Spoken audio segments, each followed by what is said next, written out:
Olá, estamos aqui hoje para mais uma aula do nosso canal Café com História. E hoje nós teremos a participação especial do professor Tiago de Moraes falando sobre República Velha, República da Espada, República Oligárquica até as reformas urbanas. Se você gostou do nosso vídeo, dá um likezinho, se inscreve no canal. Espero que vocês gostem. Professor Tiago, agora é com você.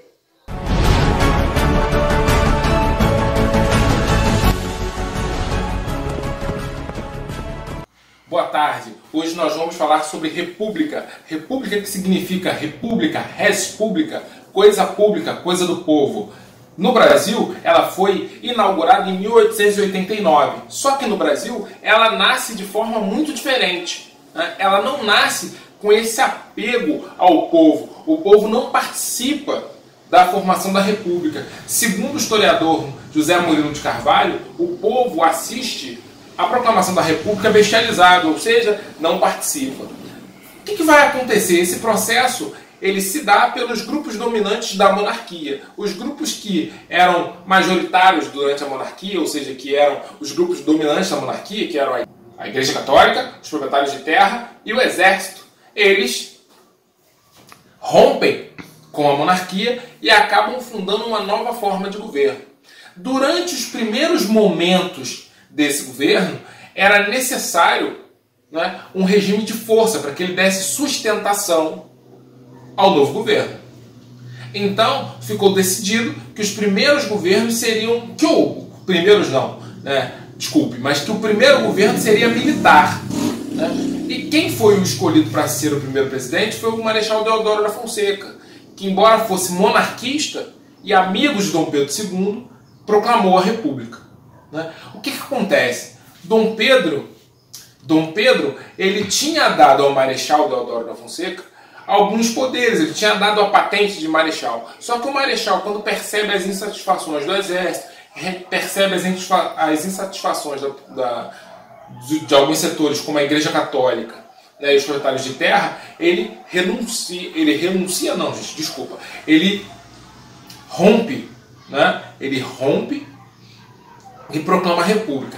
Essa República ela é proclamada de forma rápida. E o que acontece? O Brasil vira uma república sem integrar totalmente a sua população.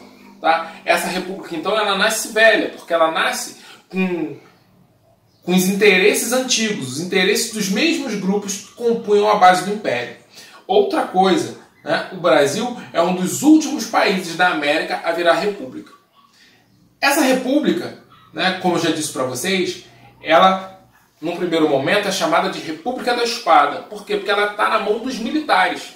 Essa república que está na mão dos militares, que é chamada de República da Espada, na figura do Deodoro da Fonseca, como ele era monarquista de carteirinha, e como ele era uma pessoa que não sabia negociar muito, essa república fica engessada. O Marechal Deodoro da Fonseca ele não consegue negociar, ele acaba sendo muito autoritário, ele não dá autonomia para as províncias, que era o que as províncias desejavam, e ele acaba perdendo apoio. Quando ele perde apoio, ele renuncia. E quando ele renuncia, quem assume é o Marechal Floriano Peixoto. O Marechal Floriano Peixoto, que pela Constituição de 1891 tinha a única função de convocar novas eleições. Só que o Marechal Floriano Peixoto diz o seguinte: isso não vale para a minha eleição, isso vale só para a próxima eleição, porque a minha se deu de forma indireta. O Marechal Floriano Peixoto, então, ele, para governar, e para impedir as revoltas que tomam conta do país nesse momento, o que ele faz? Ele age com muita força. É por isso que, a partir desse momento, ele passa a ser conhecido como Marechal de Ferro. O Marechal Floriano Peixoto, o que ele faz? Para não ficar completamente sem apoio, ele se apoia, ele se apoia em medidas populares.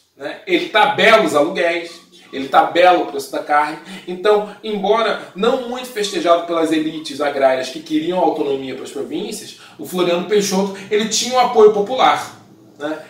Quando o Floriano Peixoto ele deixa o país, Não, ele deixa a presidência, o que acontece? Se inaugura, ou inaugura-se, né, o governo civil no Brasil. E a partir daí a gente tem uma política que é chamada de política do café com leite.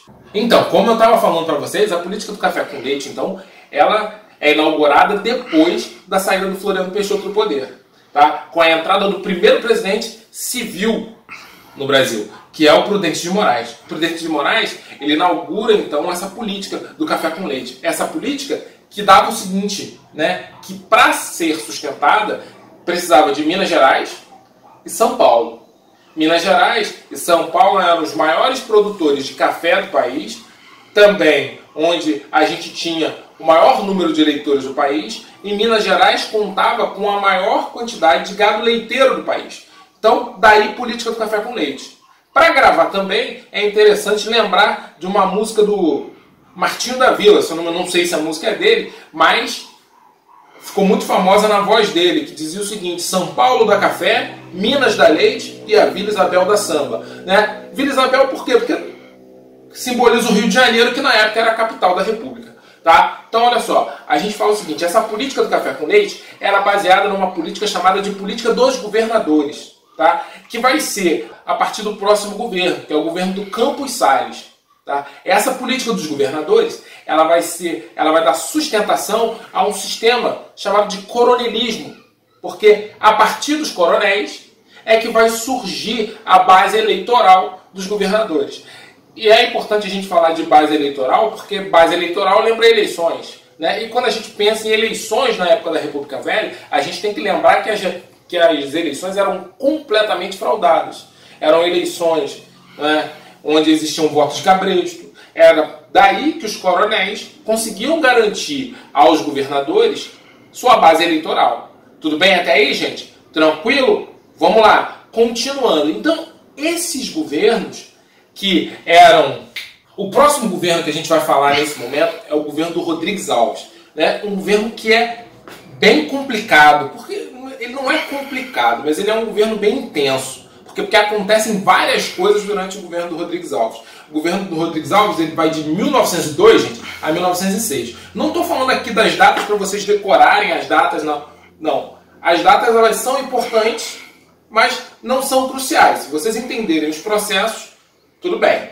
Tá? Então, olha só. Rodrigues Alves assume a presidência do país e o que acontece? Ele assume a presidência do país continuando na política agrícola, né, mas com o intuito de reformar a cidade do Rio de Janeiro. Por quê? Porque a cidade do Rio de Janeiro era a porta de entrada da cidade. Era a porta de entrada da cidade? Não, digamos. Era a porta de entrada do país. Né? É importante a gente lembrar que o Rio de Janeiro era a capital. Então, o Rodrigues Alves ele reforma a cidade do Rio de Janeiro inspirado em Paris. Só que isso vai causar alguns problemas. E por que ele resolve reformar a cidade? Ele resolve reformar a cidade por quê? Porque o Rio de Janeiro era insalubre, o Rio de Janeiro era sujo, né, naquela época. Então, ele se inspira em Paris, tenta tornar o Rio de Janeiro parecido com Paris. Ele cria largas avenidas. Né? É dessa época a expansão das avenidas do Rio de Janeiro.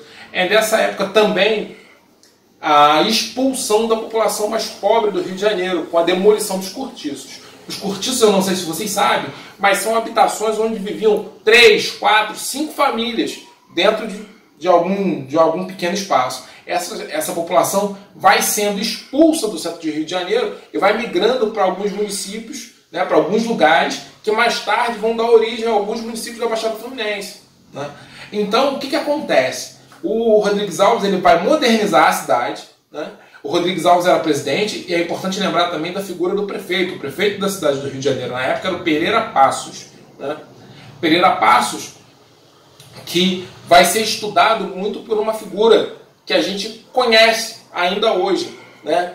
Que é o cara chamado de César Maia, que foi prefeito do Rio de Janeiro e que tentou fazer também uma política de reformas. Era uma reforma como o Rio Cidade, alguma coisa desse tipo. Mas voltando lá para o Rodrigues Alves, então, ele vai enfrentar algumas adversidades. Né? Ele vai enfrentar algumas revoltas. Como assim? Ele vai enfrentar, por exemplo, a revolta da vacina no Rio de Janeiro. Por quê? Porque ele começa a sanear a cidade, e ele se junta com um sanitarista chamado de Oswaldo Cruz. O Oswaldo Cruz, junto com Pereira Passos, vão tentar, né? Oswaldo Cruz, Pereira Passos e Rodrigues Alves vão tentar tornar a cidade do Rio de Janeiro mais limpa, mais habitável e mais livre de doenças. Então, eles começam a vacinar a população. Só que a vacinação ela não é bem aceita. Por que ela não é bem aceita? Porque é uma vacinação que é feita sem informação. Então, o que acontece? A população era obrigada a abrir a porta, né? As mulheres eram obrigadas a levantar as saias para serem vacinadas, né? Sendo que era uma época com muito pudor, onde a população não tinha o costume de usar as roupas que a gente costuma usar hoje, né? Escandalizava muito que as meninas, né, que as moças, levantassem as saias para que fossem vacinadas. O que acontece? Essa, então, gente, é uma época muito tensa no Rio de Janeiro, mas o Rodrigues Alves, ao que parece, ele deixa boa impressão, porque o Rodrigues Alves ele consegue se reeleger presidente da República em 1918. Mas o que acontece? Ele morre antes de tomar posse. Então, ele acaba não tomando posse, obviamente. O que acontece? Então, o Rodrigues Alves ele termina o seu governo com uma marca de reformador da cidade do Rio de Janeiro. Beleza, gente? Nos próximos vídeos a gente vai tratar sobre as revoltas da República Velha, sobre vários problemas que acontecem na República Velha. Tá ok, gente?